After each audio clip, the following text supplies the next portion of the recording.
guys, didilig ang pananim. Ayun, yung isa naman naghahakot ng tabako. Yun na yung ano guys, mga daw ng tabako ilalagay doon sa ano. Yung naghahakot, mga naghahakot, may nag-aani. Ayun.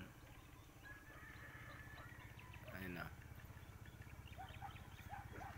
Ayun, nahakot na.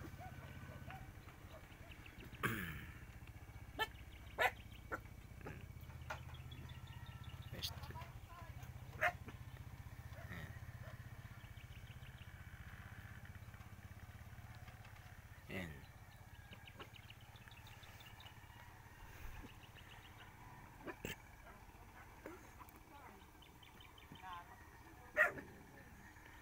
Mga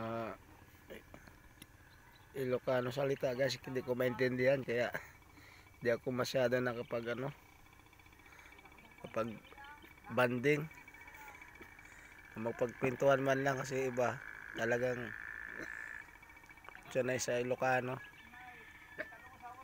Pero kung minsan tinuturuan din nila ako magsalita.